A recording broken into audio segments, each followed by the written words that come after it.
She's nice. It would have been nice to have her as an option. A light breeze blows the scent of early summer around my head as I wait for Lily. Small white clouds litter the sky, breaking up the monotony of the blue. Sal, you hear? Lily's voice lilts in the breeze as if they were one and the same thing. I stop gazing into the sky to examine Lily. Ooh, girl!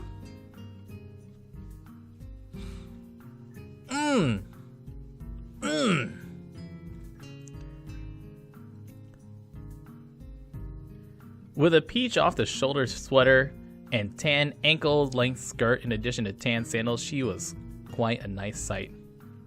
Yeah, I'm over here, Lily, near the gate. Were you able to sneak away from Hanako?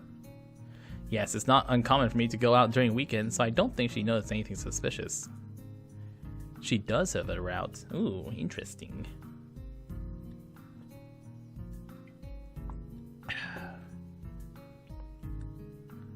That, and she has someone she sees.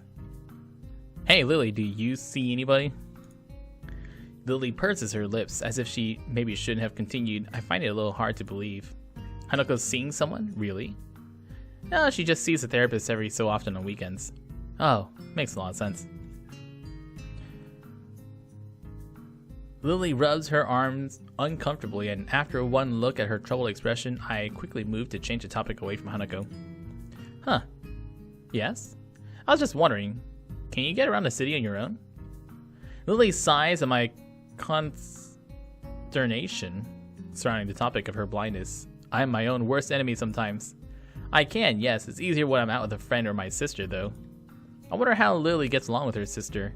Being an only child, it's hard to imagine what having a sibling would be like, so it just makes me a little envious of her. Right. Well then, the bus arrives in a few minutes, so we should probably get a move on. Indeed. It's a long wait if we miss this one. With that, we set off for the bus stop on the hill. It's only a small distance from the school gate, so it's very convenient. It's a nice view from here. Coming from the city, I never really got to see scenery like this, let alone on a daily basis. This area is nice for me as well. It's tranquil and away from the noises and smells of the city. Lily's head perks up in a trademark gesture of hers, signifying she's caught a sound. Ah, the bus. I look down the road to see the bus trundling up the hill. Her hearing is quite a useful tool. The bus only takes a short while to reach the bus stop, forcing its way up the road, and within a minute, we're on our way to the city. Walking around the city, I feel a distinct nostalgia. The smells, the traffic, the tall buildings everywhere. It's a lot like my native city, save for the raised walkways. It feels a little weird walking around the city as casually as I would in a park, but with cars rushing around underneath me. As I am busy pondering the engineering marvel that is the raised walkways, I get a surprise. It takes a moment for me to realize that Lily has wrapped her arm around mine, extending her cane in front of her with her own hand, with the other hand. For a moment, I'm startled, but I manage to keep enough of a lid on it for Lily not to notice. While it's not the first time Lily's relied on me for guidance, she'd only held onto my sleeve cuffs before. Finally realizing the growing silence between us as Lily waits for me to get moving, I quickly kick my brain into gear. You know, it was quite a surprise that Hanako likes to sing. Have you ever heard her do that before? I have indeed. We've been to karaoke sessions several times, along with my sister. I can't say I take to the activity much, but the other two like it. Maybe Hanako doing karaoke is more fitting than I initially thought. Just her and those she knows all alone in a little room. It would give her a rare chance to let her guard down where no one else can judge her. Maybe it would be nice to bring her into town for a karaoke party, if she likes doing it. I'm not sure she would deal very well with the excitement. I move to protest, but her face shows she's mulling the proposal over some more. It takes quite some time for her to come to a conclusion. Then again, the best thing we can do for Hanako at this point is to try to create some pleasant birthday memories. Continually treating her as if she's abnormal won't help. I think you're right. If she has something to remember apart from Lost, then maybe she'll come around. If we brought her something nice that she can see every day, then maybe she'd take her mind off her past and remember that she has friends. In any case, I think Hanako can handle something like this. In the time I spent beside her, I learned she isn't quite as frightfully frail as I first thought she was. She'll be off? I'm not really sure about the layout of this area. Very well, I might like to suggest having something to eat first. I haven't either, so that sounds like a good plan. You choose a nice place. Make sure you choose a nice place, Hisao. She gives a teasing smile, one that makes me smile reflectively in response, even if she can't see it. Bum, bum, ba, ba, ba, ba, da, da, da. I'll make sure I do. Don't worry about that. Once inside, I order 2 slices of pie and accompanying cups of tea and take them back to our table. I pegged this cafe as a type to appeal to Lily, small and quiet, but well kept and somewhat upscale. Going by the dainty smile she wears, I don't know if I chose right. It's very rare to not see her smiling after all. Nevertheless, I take a seat near her at one of the corner tables and lay down our small meals. Lily gingerly brings her head over the slice of pie placed in front of her, delicately taking in the aroma. Lemon pie, is it? Thank you, Hisao. No problem, the tea's just next to it, so be careful not to knock it over. She nods appreciatively, but judging from the slightly weak smile she has, the warning wasn't really necessary. I suppose the sound must have tipped her off to its position. We both tuck into our food without further ado. For us, remaining largely silent as we do. Both of us remaining largely silent as we do. Lily isn't a type to appreciate discussion while eating. And I can't say I like it either. But food and talking is so much fun. Eventually, we both finish our meals, and the last of our tea cups follows in short order. Lily is the first to break the silence. That was very nice. I must say, you've chosen quite well. This is the first time I've really had much of a look around the city, so all I could really do is choose somewhere that looked nice. Ah! Damn, sorry. Oh, God, Hisao, just stop. I feel really bad for inadvertently bringing up the subject of sight around Lily, but she doesn't appear to mind much. Quite the opposite, she looks amused by my awkward attempts at an apology. You are thoughtful, Hisao, but sometimes I fear that it gets the better of you. There's no need to change your speech on my accounts. Lily truly is pretty comfortable in dealing with her condition. I still hasten to change the subject, as I can't really say I share her confidence in the matter. Have you lived here for long? It seems like you have this place pretty much sorted out. She quickly waves her hand in front of her face to dismiss the notion. So I know it was like this, but for a second, I thought it was like...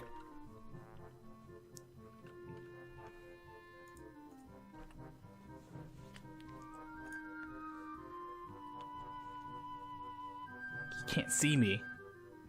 It's nothing like that. I've attended Yamaku since the start of high school, but I didn't walk around the city very much because Akira, my sister, picked me up and dropped me off. Oh, right, you mentioned not living in dormitories until recently. It's quite a surprise. I just assumed she'd been living here since entering Yamaku at least, which would give her a few years here. I've lived with my family for most of my life, when I was just together with my sister. With my family having moved to Iverness long before and Akira working longer hours, I ended up having to move. Iverness? Is that somewhere in Scotland? Oh, did I not tell you? My family currently lives in Scotland. The birthplace of my mother. My father's side is mainly Japanese, though.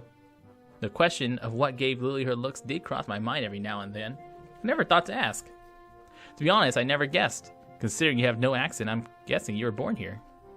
Full marks. I'm thankful for my heritage, though, as without it, I'd likely not have been taught English so early in my life. What of you, Hisao? What about me? She gives a moment's thought. She probably should have thought of what to ask me before switching the topic. I'll go with, what are your plans for the future?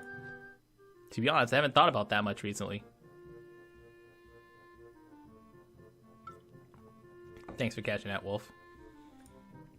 After my accident and subsequent months in the hospital, enjoying my life here with you and Hanako have been enough for me. In fact, I don't think I thought about a future for some time now. It seems almost futile. This is your last year of school. After this, you'll have to fend for yourself one way or another. It's not like I don't know that. I just haven't put much thought into it since then. She opens her mouth to continue, but gives a small sigh instead. She seems to have realized that she doesn't know enough about my situation to go too deeply into this. Well, we all have our own pace. I just hope you'll take any chance you see. I understand. I'll think about it. As we walk back into the city, Lily takes hold of my arm once again. So, did you get any good ideas for a present? To be honest, no, I've been never really good at picking them. As absurd as it sounds, perhaps we should just look around. Hearing Lily utter those words throws me for a moment. Okay. That's just the reaction I was expecting. It's simple. You can go window shopping and just tell me what's around. If something interesting comes up, then we might have an idea. Right. I'm still not so sure about this, but I'll take your word for it. I think we'll manage this. Hanako, my sister, and I managed to do it very well enough. Wait. Oh, she's saying not Hanako is her sister. Hanako, her sister, and I. Gotcha. With Lily's simplistic and rather optimistic statement, we set off into the shopping district of the city. I start describing everything I see to Lily. It's hard to think of Hanako going window shopping. She doesn't feel like the type to place much stock in fashion, nor have I noticed her reading magazines or the like. In fact, all I think I've really seen her do as a hobby is read books. There's a houseware shop just ahead. Looks like it's mostly crockery, though. I can't think she had much use for that. What type of message would that send to her? Cook more food? Sometimes it's best to leave these things alone, Hatsal. Once again, I get the feeling that Hanako exploits in the kitchen aren't always successful. Lily must have had to help her with that sometimes. Let's see. Next along is the bookshop. Seems like a good one. She's always reading. Yes, but there are a few problems with books. I'm not quite sure what she has and hasn't read. What about a gift card then? There's nothing as impersonal as giving someone a gift card. It's like saying, I don't know enough about you to work out what you like. I just thought it was making sure they got what they wanted. Giving people gifts is supposed to show them the level of affection you have for them. If you can't decide on a simple gift for them, then how much could you think of them? Right, no gift cards. Lily seems overly passionate about this, but I can see her point. If you're going to get someone a gift for someone, then you should put some thought into it. If I want to get something for Hanako that reminds her of us every day, then what good is a gift card? What did you get Hanako last year? A porcelain doll. I thought if she had someone to talk to, it might help her ease her pain. A doll isn't ever going to criticize her after all. So should I be looking for a doll shop? If you could be so kind to keep a lookout for one, that would be great. Sounds good to me, though I wish you'd mentioned it earlier. If I did that, then you wouldn't have started thinking for yourself, would you? Once again, Lily has a point. My brain is currently analyzing every store we pass for gift options. If Lily had mentioned a doll shop to begin with, I wouldn't have thought of anything else. We wander around the city's streets, but it seemed unable to find anything that resembles a doll shop, or anything I could consider a fitting gift. The simple act of searching is starting to clear my head. The events of last week are starting to fade away, and I'm looking forward to giving Hanako her gift. If I can find one, that is.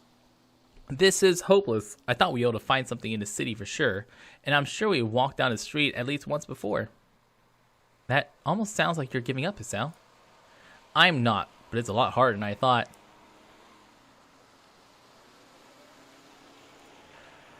Try not to be so restricted in your thinking. Maybe we should actually go into some shops and have a look around? That might work. I've never really been any good at window shopping. Lily and I circle around the city streets once more, this time popping into stores that catch our attention. In the end, though, nothing comes up as especially appropriate. Hanako's tastes are often quite hard to pin down at the best of times, thanks to her intensely private nature, and those tastes we know are hard to accommodate. Maybe we should take a break for a minute. I'm a bit exhausted. Oh, I agree and leave Lily to rest against the railing while I go to get a couple of drinks from a nearby vending machine. After walking up to the vending machine and grab myself some lemonade, I find myself at a bit of a loss. Not really knowing Lily's taste, I decide to take a guess and grab something that seems a little girly, but not too weird, strawberry-flavored milk. Back. I walk up to her and place the carton onto her outstretched hands, making sure she has a grip on it before letting go. She feels out its contours before opening it, taking a very tentative sip. Her approving smile afterwards telling me I made the right choice. We both rest and have a quiet drink for a few minutes. A familiar soft ringing begins to sound from Lily's side. She quickly apologizes as her hand goes into her pocket, pulling out her mobile phone. Do you mind? She nods me and thanks before turning away and flipping her phone open, bringing it to her side of her face as she picks up the call. Going by the tone of Lily's voice, the person on the other end is no doubt some friend or another. I tune out their conversation pretty quickly as the snippets that Lily says make it sound a little more than gossip. Without much else to do, I find myself watching Lily. She really is a pretty girl, which would hardly hurt her popularity in school. It's interesting just how much Hanako and Lily contrast each other in both personality and appearance. For a few minutes, I just lean back and drink watching her. Before long, Lily says her goodbyes to the person she's talking to and hangs up, placing her phone back in her pocket and leaning back against the railing as before. Sorry, just a friend from class. I take one final swig from my can before throwing it into the bin. Lily gives me her carton to throw away soon after, finishing off relatively quickly. You seem to have a lot of friends. Oh yeah, Hanako Raute. Oh? Lily waits me to continue, her interest piqued. I was just thinking that you and Hanako contrast just really heavily. It's hard to imagine Hanako doing a lot of the things you do, or knowing the people you know. You seem to think about Hanako quite a lot. I don't know, it's just she's mysterious, I guess. I kind of want to know more about her, which isn't easy. Miss Sparkle, what's your... Or Mr. Sparkle. Mr. Sparkle, what's your best girl? It almost sounds like you're doubting your relationship with her. I don't think it's that. I just want to know more about... I just want to do more for her, being her friend and all. I don't even really know how she sees me. This statement seems to interest Lily quite a bit. I wonder if Hanako said anything about me to Lily during their conversations. I'm about to ask what's on her mind. She picks herself up from the railing. Shall we be off then?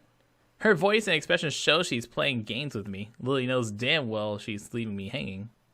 With a sigh, I pick myself off the railing as well and have a brief look around. We have stuff to do, so I'll just try to get back to her about this later. Tucked in between a newsstand and a convenience store is a small shop. The sign above the door reads, Othello's Antiques. It would be easy to miss if we were walking around the street, but since we're stationary and I'm purposely looking around, it's just noticeable.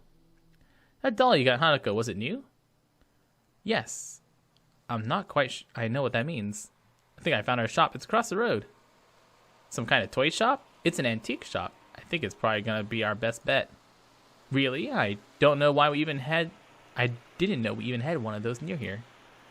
Neither did I. I missed it the first time I went by here. It's pretty well hidden. Oh, Rin? Oh, man. Rin's the route I'm not going on. I'm just... on Rin. Also, the other 3. There's 4 others. Inspired by this new find, we quickly dust ourselves off and head towards the store, Lily's hand finding its way to my elbow for guidance. The store has a strange, musky scent to it. The layout is more like a garage than a store. Things are strewn about the floor without any immediate semblance of order. The storekeeper gives us an almost bored look through his particularly small eyes. His face looks weary and tired. His dress style is distinctly anachronistic. He gives us a polite nod of welcome before going back to his book. Lily holds tight onto my arm. I find myself having to split my efforts between making sure we don't miss a potential gift for Hanako and making sure Lily doesn't inadvertently bump into anything. The task is quite difficult given the haphazard way the store is laid out and the many things poking out of the shelves they're on or sitting in pieces of furniture, but eventually we safely arrive at an old desk covered in dolls and teddy bears. I think this is the right place. There's pretty much every doll you could imagine here. That should make the choice much simpler. Could you please pick one for me, Hisao? I had a feeling it would come to this. I pictured Hanako in my mind and tried to imagine which of the dolls before me would suit her best. My eyes wander across the collection. Each one is as exquisite as the one before it. The sheer number of styles is boggling. But eventually one catches my eye. How about this one? I pick up a small porcelain doll that looks to be at least somewhat affordable. Dressed in Victorian-era green dress with a little brown hat sitting atop his blonde hair, it looks a little like Lily. I gently pass it to her, who delicately feels her way around the object while wearing a look of slight concentration. It certainly feels beautiful. Do you think it would suit Hanako, in your opinion? I think it would. It would look good in her room. In that case, I'll trust your judgment. Will you be getting her something as well, or shall this be a shared gift? I'm not sure. I think I should get her something myself, but I don't think getting her another doll is a great idea. I let my voice trail off as I look around the shop. Resting on a writing table not far from us is a decorative box that catches my eye. Wait here. I think I found something. My, that was fast. I gingerly walk through a collection of crystal glassware and pick up the box. The wooden sides are covered in carvings depicting ancient battles around a castle. The top, however, looks far too familiar. Alternating squares of white and black varnished wood are arranged on the lid. Shopkeeper! That's a really nice item. It's a chess set from overseas. A store owner's sudden appearance startles me a little. I didn't even see him approaching. I suppose he's trying to help us because we don't look like we know what we're looking for. Or on the other hand, maybe he wants to keep his eye on us because he suspects us of shoplifting. I'm looking for a present from a friend. I see. In that case, this chess set would make a fine choice. Realization floods into my mind. This is a pretty good-looking set, but it's an antique shop. They're not well known for their bargain prices. How old is this? This is a reproduction. My best estimate is that it's 5 years old. I see. How much? He thinks a little before telling me, which is slightly disconcerting. 7,000 yen. I balk a little. I wasn't expecting to spend that much, but this does seem perfect. Then again, maybe that's a testament to how well he worked out how much he could make me pay. Could it make it 5,000? 5,500, no lower. I'm sold. Oh, we'd also like to get that doll. The stone owner looks over my shoulder, focusing on Lily and a doll in her hands. His eyes narrow and he visibly takes a moment to switch mental gears. In the process, his smile drops slightly. Ah. I guess that means not everything in this store is a reproduction. Are you quite sure you want that doll, miss? I trust my friend's judgment. I see. No offense. None taken. If you could please wrap it for me, it would be appreciated. Yes, but it's 20,000 yen. Lily reaches through her purse and presents 4 crisp-looking 5,000 yen notes. Here you are, 20,000 yen. The storekeeper dutifully takes them and the doll proceeds to the counter. I take Lily's arm and guiding her there. You sure about this? It's okay. I have the funds as I need. As I said, I trust your judgment.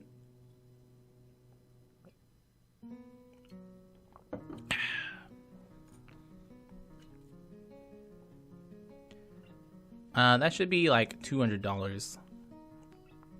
I feel a little guilty on 2 fronts. Firstly, because Lily has spent a lot of money on my recommendation, and secondly, because I have a feeling the value of my gift isn't high enough. Nevertheless, Lily does seem to get somewhat awkward whenever the mention of money comes around. I hand the shopkeeper my present and the money for it in turn. He puts the cash into the register before busying himself with wrapping the doll and repeating the process on the chessboard.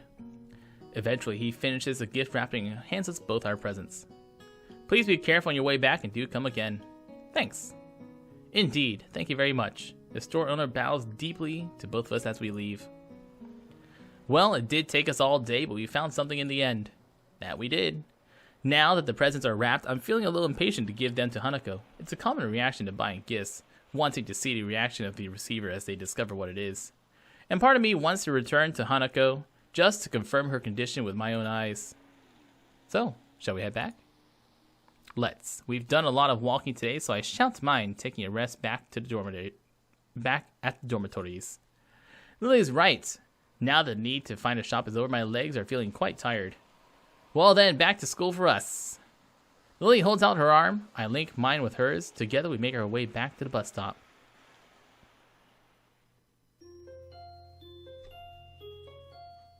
Lily's pretty cute.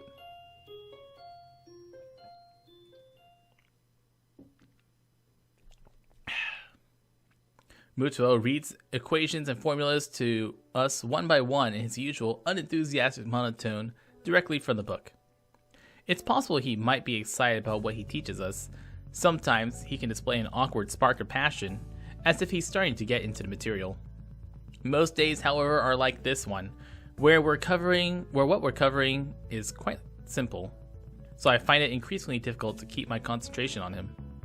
It's not too long until my legs begin aching again, which only makes it harder. I almost regret walking around the city yesterday with Lily. Since leaving the hospital, I've done very little physical exertion. Walking to and from the local corner store hardly counts.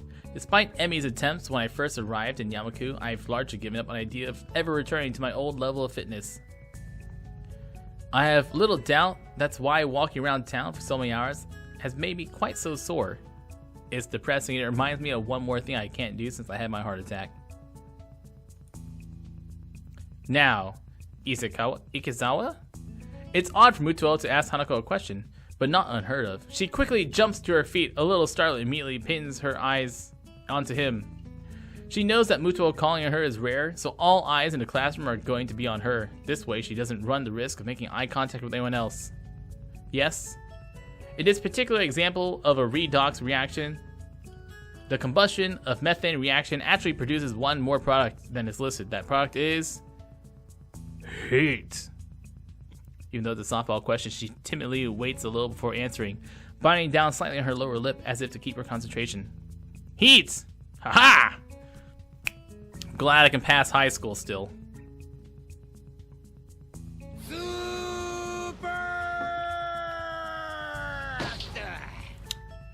Frag Weird Dig with a 15-month resub. We need more months. Thank you so much for those 15 months, dude. Welcome back to the super family. And Eric, if your enjoyment of One Piece Treasure Cruise is solely reliant on how much you spend / the characters you get from that, isn't that just gambling? Well done. This is an exothermic reaction, with a reaction giving more heat than is put into it. Receiving a nod from Mutuo, Hanako takes her seat once again and gives a relieved sigh. A shaky start, but it's something. It'll be nice to take her out for her birthday somewhere different from the usual isolation of her room and the tea room. With the progress she's made until now, I don't think she'll have much of a problem going to the city. Right then, for the remainder of this class, I'd like you to work in groups of 3 or 4 on problems on Chapter 12. I'll be here if you need me. Mutuo sits down behind his desk, pulls some loose sheets out of a folder and starts on some paperwork of his own. I thought teachers were supposed to do that kind of thing after class. Regardless, I look to my right and pick out someone to form a group with. Given the 2 smiling faces hovering near mine, I don't think I'm going to get much say in the matter. I suppose we have a group then. Hichan, you want to work together? Alright, that's great. It's really been a while. The class begins the process of noisily shuffling the desks around, and Shizune doing the same as she puts hers in front of mine. She's a little lucky to not be able to hear the din of the classroom, which is loud enough to cause some discomfort. Truth be told, working with Shizune and Misha is probably a good outcome. Shizune and I are pretty good at this subject, and Misha has really nice handwriting. As I look to Misha, I notice a tall figure behind her. The shadow catches Misha's attention as well, and she turns to face the dark-haired observer. Good afternoon, Hanako. Hello. Shizune finally notices Hanako. After looking up and following the gaze of the Misha and I, in quick measure, she taps Misha on the shoulder to get her attention before signing away. Shichan says if you're looking for a group, you can join ours. Hanako sits down and blushes a little at the offer. Out of all the people in the class, Hanako's most familiar with the 3 of us, so it's reasonable that she come to us first. Then again, her actually coming up to a group with the intention of joining them is something she apparently very rarely did before. She leaves briefly to drag her desk over, and Shizune and Misha wheel back to me as soon as her back is turned. I guess we get to play again, Hichan. You hardly ever play with us anymore. I wonder why. You 2 always seem to have some ulterior motive. That hurt, Hichan. I'd almost think you were insulting me. But it's Hichan, so I know you're joking. Such a great sense of humor about it. It'd be awful if someone were to take advantage of your good nature, like making you help with their work. Wah! Shizune seems excited for a second, a little surprised that I'm willing to challenge her. But when she sees Hanako coming over, she backs off with a smile. I guess the mind games are over for today. Hanako gently sits down her desk in front of Misha's. Her eyes are locked downwards, and I'm left wondering why until I look around the class. Most are busy setting up in their own groups, but a few are casting curious glances at her. At this range, it's hard to tell whether that is where their interest in her ends, or if they're talking about her as well. It's strange. No one bats an eyelid when Hanako runs out of class to avoid group work, but now she's making an effort, they're staring at her as if she's done something wrong.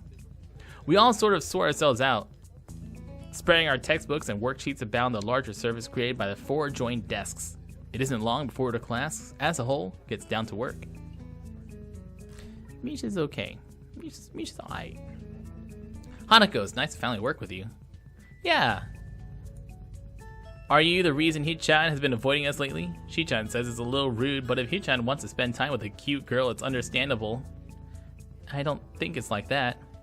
Hanako starts to fidget, unused to this kind of attention. I think that an ordinary person would drop the conversation by now, but Misha is like the antithesis of Hanako. Part of that includes being blind to ordinary social cues, but while Hanako is overly sensitive to them. Because of that, Misha barrels ahead with the questions too quickly for me to get a chance to interject and guide the discussion somewhere more comfortable. So, he wasn't hanging out with you yesterday? No. I could feel my cover being blown already. Lily didn't want Hanako to know that we were out buying presents for her, let alone planning out her birthday party. It wouldn't be good for her to find out. I was doing something else, you know, as you do. Really? I wonder what's so important for Hichan to blow us off like that. If it wasn't to spend time with Hanako, then what could it be? It's really interesting. Now this is starting to feel like an interrogation. I'm surprised how Misha is able to exert such a feeling of pressure without actually intending to. Were you with Lily? Out of nowhere, Hanako manages to stumble on the answer. She may be dreadfully quiet and shy, but she's very intuitive. What makes you say that? Lily said something similar. Suspicious. I demand you explain yourself. Hey, shouldn't we be doing the assignment? It is so mysterious. Even Hanako wants to know. I turn to look at Hanako. It's true. From the expression on her face, it's obvious that she wants to know as well. I think we're past the point where I could weasel out of having to provide an explanation. I was hanging out with Kenji. I apologized to Lily on my mind. She really did want to keep it a secret. Oh, come on, dude. Just use Kenji. I feel a rush of conflicting emotions, so jumbled I can't really readily identify them. But they crash around in my head as I try to calm down and speak. All right. I went to town with Lily, but it isn't what you think. Lily and I were Hanako's birthday. Oh, geez, we're just spilling everything, man. A brief silence passes around our little group as Shizune and Misha look at each other sheepishly. I can tell they didn't expect their game to turn out like this. Misha looks up to Hanako in order to apologize and pauses. Hanako is staring at the middle of her desk and barely moving. A maudlin expression on her face. I guess I was wrong about her taking it well. Hanako, I'm sorry. There's a few seconds pause, but Hanako lifts and shakes her head. It's okay. Her expression looks odd, like she's very tired. That doesn't seem natural, but it's nothing alarming. Nobody really wants to continue with the current conversation, so we open our textbooks and begin our group work. This is pretty dull. While the equations we're supposed to work out as a group will take a while, most of it is going to be boringly mechanical. It also doesn't help that while that didn't go as bad as it could have, it has left an awkward atmosphere around us. Still, we manage. Shizune's face betrays that she has about the same expectations of our work as I do, and the two of us begin to write our group's results. Misha, on the other hand, is scrunching up her lips, very visibly trying to make heads or tails of what we're doing. Hanako is looking on quietly, absorbing what we write and what I say. She usually has the same expression when a teacher speaks. It's a shame her attendance is so unreliable. With the way she takes in information, I think she'd do quite well in class if she actually followed the lessons regularly. I wonder if this is why Shizune seems so hard on her. Hey Hanako, you understand this? Misha looks to Hanako, but I suspect her hope is more to find a comrade in ignorance rather than genuine help. Not really, I guess. I'm surprised how tense she is in answering, but she settles back down. She breathes out, and the way her upper body and head lowers reminds me of a deflating balloon. You okay? I could go over this a bit if you want. Hanako shakes her head slightly, but then again, I don't think she needs the extra explanation despite what she said. Misha quickly interjects, entirely oblivious, and I end up slowly going through how we ended up at one of our results step by step. Times like this remind me that this kind of work may not be mechanical for everyone. mechanical for everyone, but rather feels that way to me due to my grasp of the subject. It's a satisfying feeling. As Misha brings her balled fist into an open hand in realization, I discover another nice feeling. My explanation got through to her, and she manages to work out the next equation by herself with a minimum of guidance. Throughout all this, Hanako is unusually unresponsive. She's normally very quiet, but one can see her eyes roving periodically over the landscape of the classroom in front of her, or anxiously moving her hands in some way, or shifting her shoulders periodically. Right now, these small movements I've gotten used to seeing are all missing. Someone not moving at all is definitely weird. Even Misha can tell there's something wrong. Hanako, you sure you're okay? Yes. Are you sure? I'm fine. A little more strongly this time, but she turns away as she says it. It only makes me doubt her answer, yet at the same time I can tell she doesn't want to talk about it further. Having already had one awkward conversation today, I'm still not over. I don't want to pursue the matter much either. We settle back onto our routine, debating over our answers. Whenever a doubt comes up, but as time goes on, I notice that Hanako isn't talking at all. It's frustrating. She had made so much progress. It makes me a little angry at Shizune and Misha for undoing the surprise Lily had wanted to keep secret so much. I know I'm at fault too. Maybe I could have kept it under wraps somehow. Yeah, you could have. You could have thrown Kenji under the bus. Shizune has noticed Hanako's silence as well, and is also getting antsy. I can see it on her face. It's strange, even though she's deaf. Shizune has perceived Hanako's unusual quietness sooner than Misha. Hanako, you're being too quiet. You have to contribute too. Someday we might work on a bigger project, like one that's so big it's worth celebrating afterwards. Like with ice cream or cake. If you act like this, we won't take you along. I can tell they're trying to tease her to bring her out of her shell, but I don't think that's the kind of approach that'll work with Hanako. It'll just make her feel worse. Guys, don't tease her like that.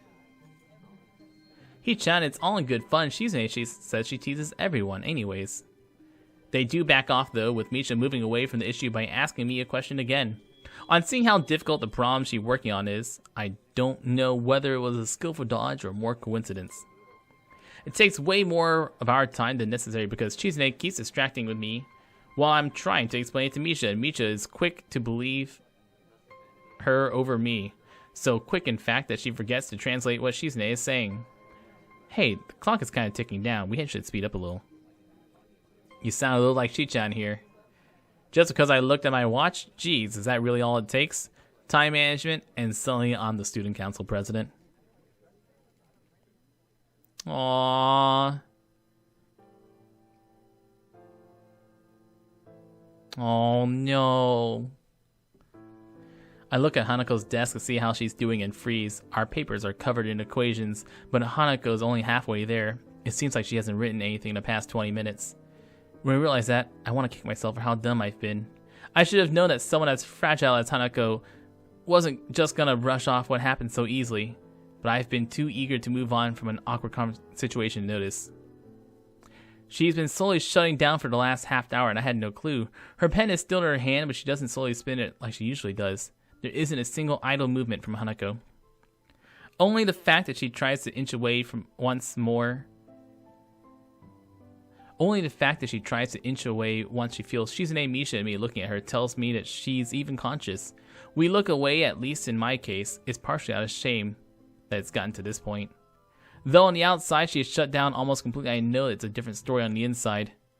What kind of things could she be thinking about as she tries harder and harder to shrink into herself, as if by willing it, she could somehow disappear? Everyone is looking at her now, quickly stealing glances, but in between putting the finishing touches on their own work. Misha attempts to ask her what's wrong. That only makes the problem worse. If she weren't frozen in her seat, she would probably run out of the room right now. Misha's questions are loud enough to be heard throughout the entire classroom, and for a second, I'm ready to snap at her because I can only imagine how much worse it's making Hanako feel. Of course, if I were to do that, it would only make the situation worse. I believed that Hanako had gotten stronger, and she has, but it wasn't enough, and I was too eager to believe it. Now she's terrified, alone in the middle of the classroom. There's nothing I can do without drawing more attention to her.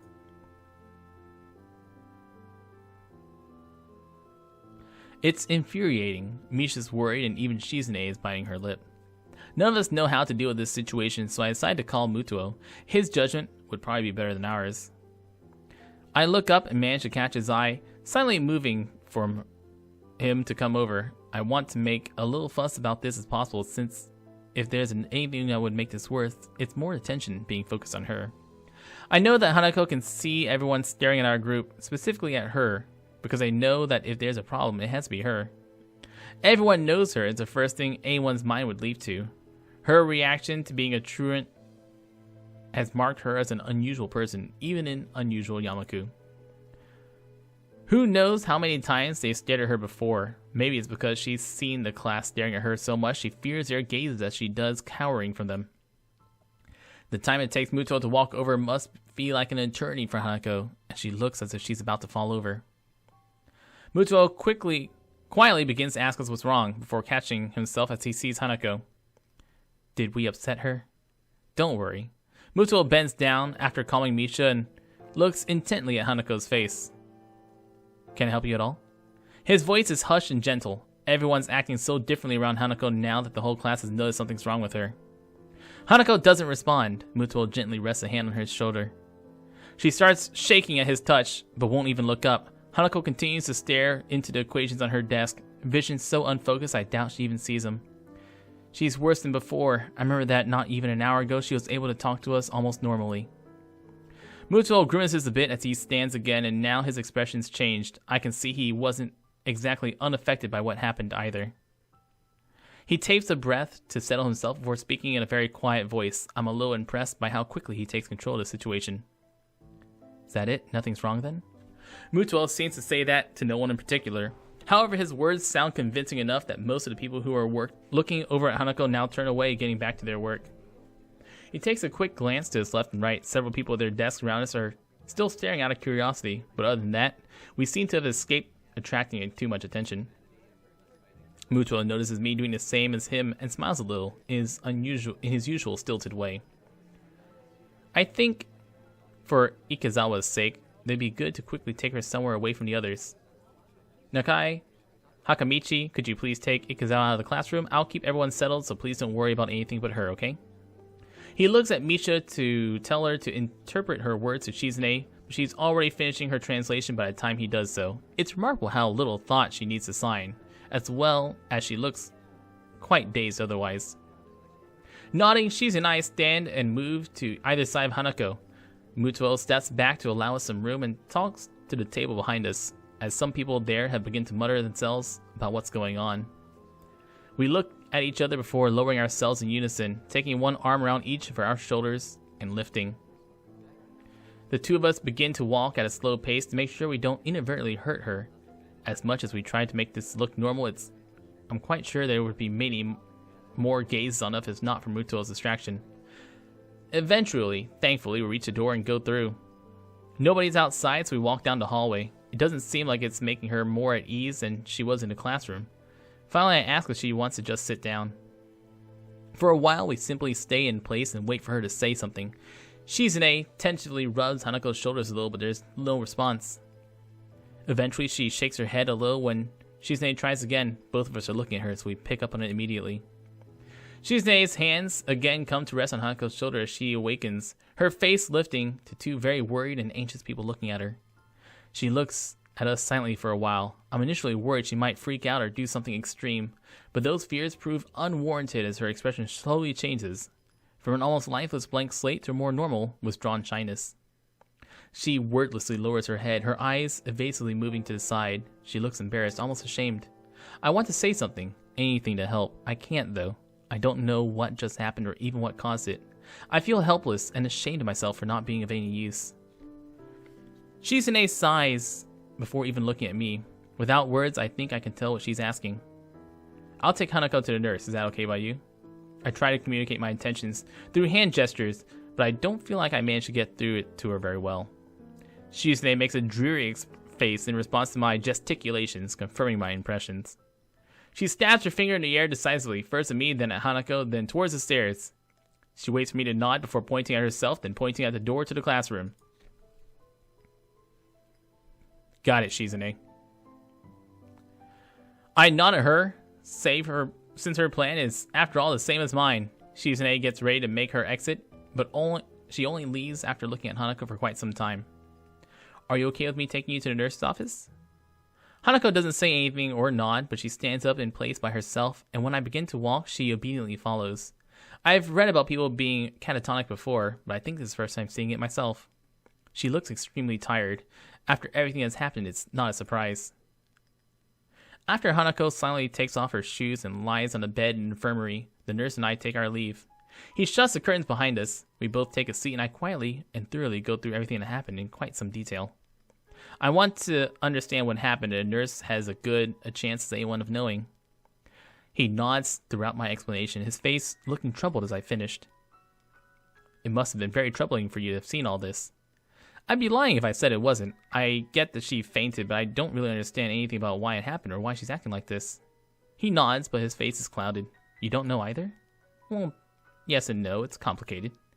I assume you've heard about the concept of patient confidentiality at some point. This is a bit of a minefield in that respect. I'm going to put this very bluntly. This is a matter for Ikazawa, me, and her therapist.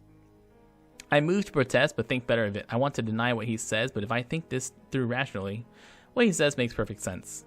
I understand. Good. I wish I could help you more, but I think that Ikazawa needs right now isn't somebody prying into her past or for her emotions. She just needs somebody to be there for her. She needs a friend. For what it's worth, I think you've done well in bringing her here. She sounds like you and her friends dealt with the situation well too. I give you a lollipop or a sticker as a reward, but you might be a little too old for that. He gives a cocky grin, obviously trying his best to lighten the atmosphere. I'm not really in a laughing mood, but he does manage to get a smile out of me. It's weird to think of how little we've interacted with him this time around versus before. Do you mind if I stay here with Hanako? I appreciate the thought, but I think we better if you let her rest for now. She'll be back to her dormitory room this evening, so you can visit her then. I agree with him before standing. It feels like all I can ever do around the nurse is humbly agree with what he says. It feels the same with the doctors in the hospital too. The walk back to the classroom is a long one, my mind feeling heavy under the weight of so many things happening so suddenly. As I enter the classroom, I'm thinking about Hanako. My stomach feels like it's turning into knots when I think about how to deal with her. I still don't know what I'm going to say when I see her again. Thankfully, the class doesn't pay me much heed. There are a couple of questioning glances, but overall, not many people seem to be very aware of what happened. Muto raises the eyebrows to get my attention as I pass by his desk. I take it Ikazawa's in the infirmary? Yeah, I took her there, and the nurse said I should let her rest. Muto nods, assuring me that I made the right call. He scratches his chin for a moment before rising from his desk. Everyone, I want you to continue with your exercise. Nakai, I'll see you in the hallway, please. His speech is hushed, but overall he doesn't seem to be acting too differently from how he usually does. Being a teacher, maybe it's to be expected. As we go into the hallway, I notice him taking a quick glance left and right to check if there are any students milling around. The hallway is nearly soundless, but I can't think of anything else except for waiting for Muto to speak. What do you think the purpose of this school is? To cater to the needs of disabled students? Muto scratches his head as he shakes it. No, if we want to do that, we would build a whole new school from scratch. One floor, talking whiteboards, that kind of thing.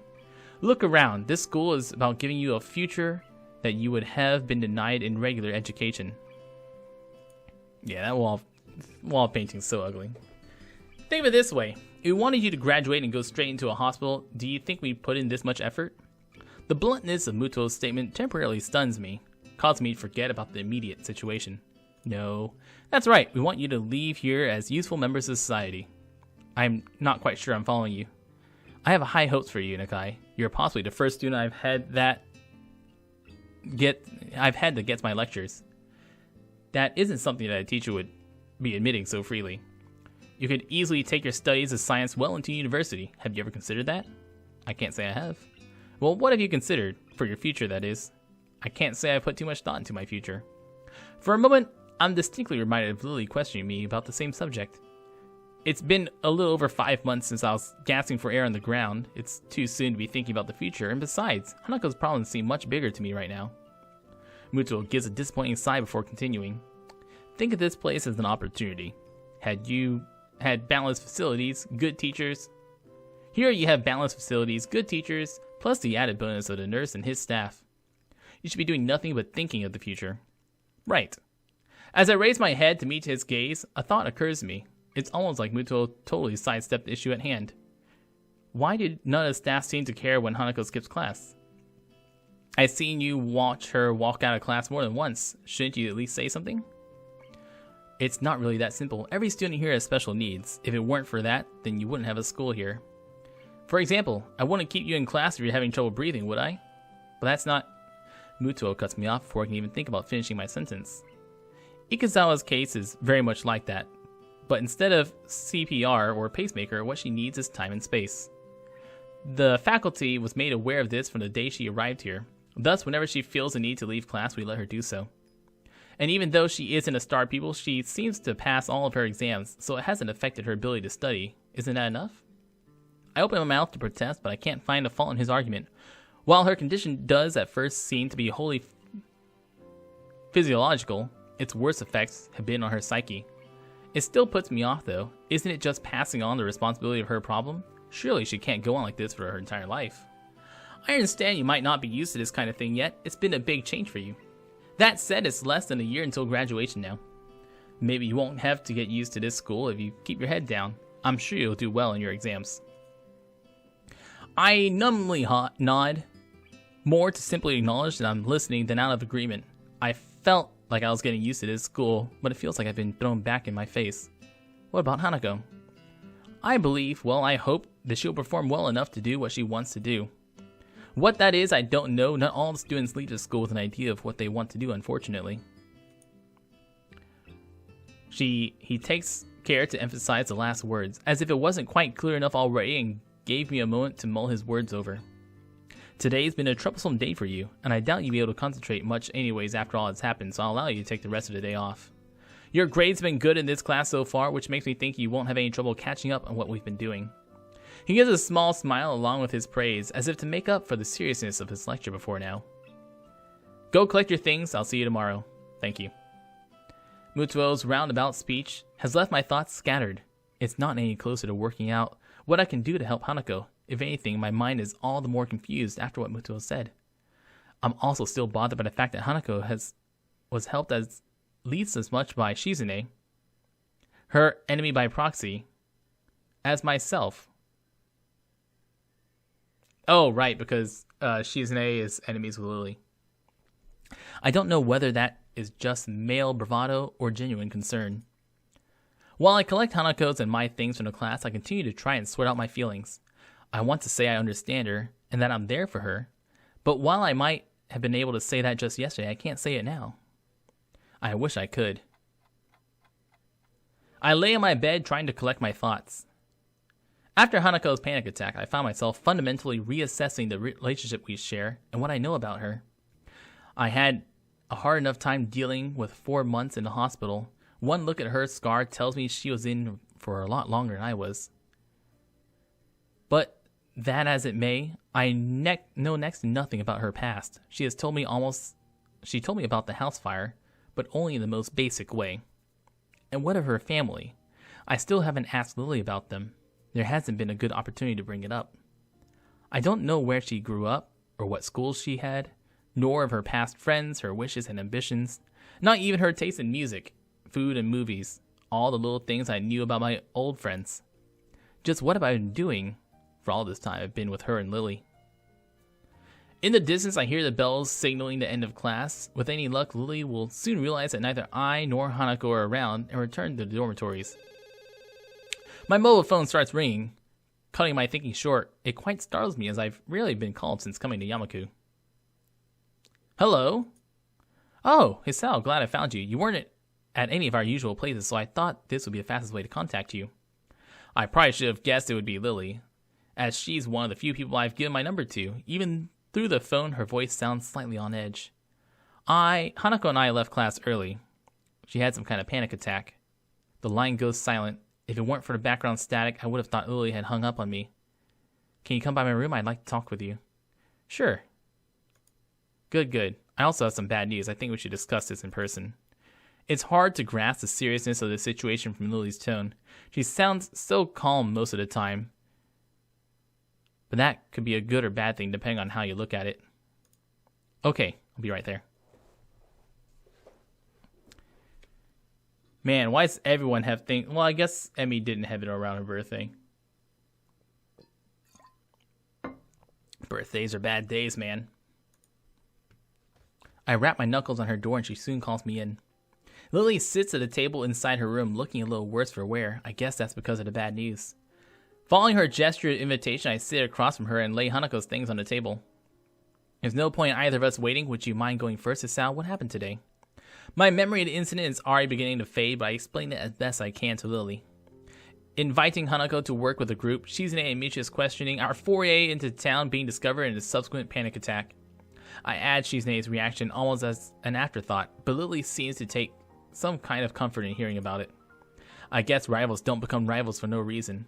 There must be some history there, but now isn't the time to explore it. I see. She said her therapist sessions were helping, but I had my doubts. It's quite a shame. Her birthday has caused problems before, but I had hoped that she would have improved with you around in the more intensive therapy. Where's Hanako now? Last time I saw her was in the infirmary. I guess she's gone back to her room by now. She wasn't in the library or the tea room when I checked, so I can only assume that too. You said you also had some bad news. What's the matter? Lily shifts her position, the body's way of saying she's searching for the right words. My aunt has fallen gravely ill. I'm going to go back to Scotland to visit her and to spend some time with my family. Oh shit, all at the same time, oh no! Is she alright? When did you have to leave? I'm not altogether sure exactly how she's faring at the moment, though last I heard she's still stable. I'll be leaving Saturday. It's the earliest flight I could get. Stable. That's code for needs to stay in the hospital. I've been stable long enough to know that, and to know that it doesn't necessarily mean someone is in good condition, but merely treading water. On the upside, stable is much better than critical condition. At least she's not on the brink of death. That's a relief. Yes, but this means I won't be here for Hanako's birthday. I wanted to tell you now so we can think of something before we told Hanako, but after today's events, I'm not even sure if there's going to be an issue if we simply cancel. I'm not even sure there's gonna be an issue if we simply cancel the party. I don't think that's such a good idea. Hanako already knows that we are planning a party now. To go back on that seems like the wrong thing to do. We should be doing something for you going away, right? You make it sound like I won't be coming back. If all goes well, I should be only away for a week, possibly 2. That's one relief at least. With that in mind, what do you suggest then? Given the circumstances, I don't think karaoke is really appropriate. You're not going for the greatest of reasons, so having too much fun would feel wrong. What did you do for her birthday last year? Last year, I literally couldn't get her out of her room. She locked the door. All I could do was leave food outside for her, making sure she was at least eating well. This is perhaps the most depressed I've ever seen and heard Lily act. I feel sorry for her, given how defeated she must feel to be unable to help her closest friend. Perhaps it would be better to throw the party before you leave then? That does sound like it would be easiest option. I think we should at least tell Hanako both about your trip and her party. I have heard things from class as well. That's a good point. Should we go and visit her now? I think that'd be a good idea. Part of me is dying to see Hanako. The last time I saw her, she looked like death walking. And these last few hours have torn me apart just thinking about that. We quietly get up and file into Lily's room, out of Lily's room. Hanako's room is next door, in the same hallway.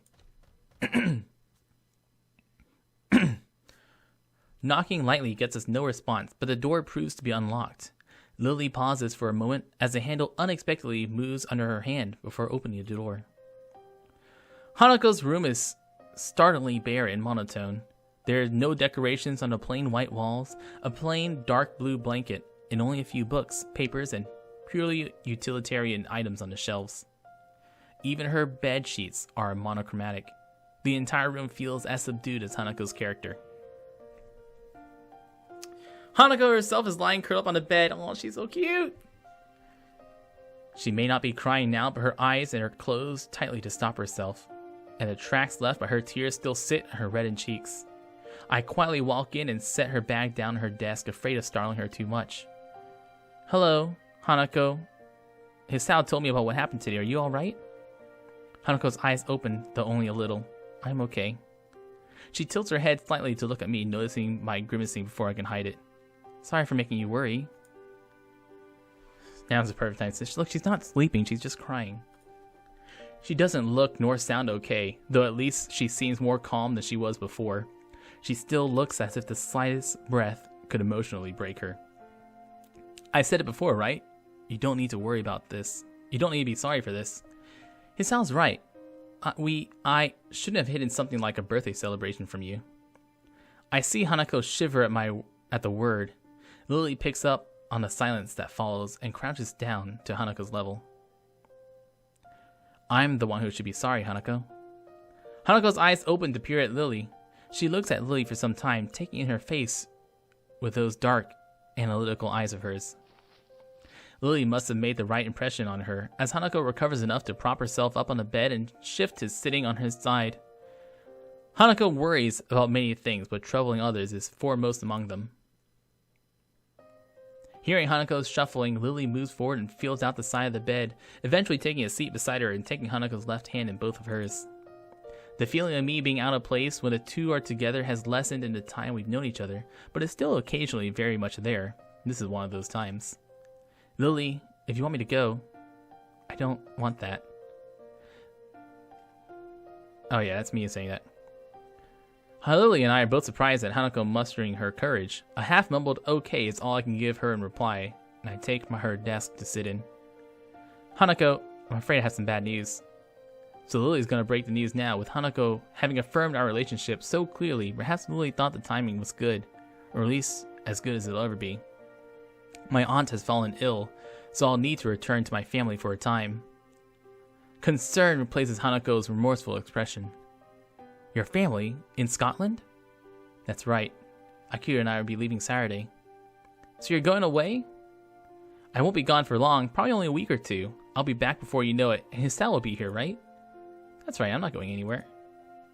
Hanako seems to take my only minor comfort in this, but she does manage to summon some resolve from somewhere within her. Is your aunt going to be okay? I'm not sure. Silence falls. It's depressing that the thing to truly bring Hanako out of her rut is someone else's misfortune. I decide to bring up the other matter that brought us here, to distract at least in part from the dismal feeling permeating the room.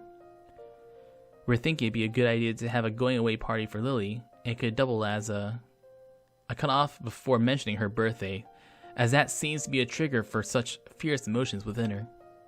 Lily gives Hanako's hand a gentle squeeze. Is it all right by you? It won't be anything lavish or overdone, just something small in my room. So just in school, just us? That's right, just the three of us. If you like, I could ask Akira to come as well. You're only going for a week? 1 week or two, I promise. It won't be any longer. Okay. Most people would be upset at hearing about their friend's family member falling ill and happy at having a party, but with Hanako, it seems that both events are on the same level. Alright then. You look like you need a rest, Hanako, so it must be best if we head back to our rooms for now. You know that if you ever want anything, you can always talk to me or Hisao, right? Lily's voice is pensive, an unusual edge for someone as confident as herself as she. I understand. Thank you, Lily, Hisao. Well then, good night, Hanako. Good night. I let out a long breath after the door closes behind us. It feels a little like I've been deep underwater, and only now been able to come up for air. Lily doesn't seem to be doing very well either. She looks pale and drawn. Are you alright? I'm just a little tired. It's been hectic recently. Have you slept at all? A little tired sounds like an understatement given how you look. I think I managed to get a couple hours of sleep before class. I'll be okay. I feel bad about pressing Lily right now. I think both of us are pretty tired from everything that's happened as well. I think you should get some rest. It's been a long day. Staying up isn't good for your complexion. Thank you for your concern, Hisao. Good night then. Okay, night, Lily. I leave Lily in the hallway as she opens the door to her room and begins to make my way towards my own. As I walk down the quiet hallway, I can't get that image of Hanako out of my mind. Huddled and pitiable, laying helpless in her tears on her cheeks, I began to think that she was just a normal, if extremely shy person, but her problems run much deeper. Trying to take our relationship further than what we share now when she's so fragile and vulnerable wouldn't be right. I don't need to be more than her friend in order to protect her, to try and stop anything like this from ever happening again. The possibility of my feelings for her going beyond that doesn't matter anymore. Hanako is precious to me. That's why I can't take advantage of her. Even so, there's still that sting I feel when I think that way. For now, I need to sleep. Tomorrow, hopefully, will be a better day.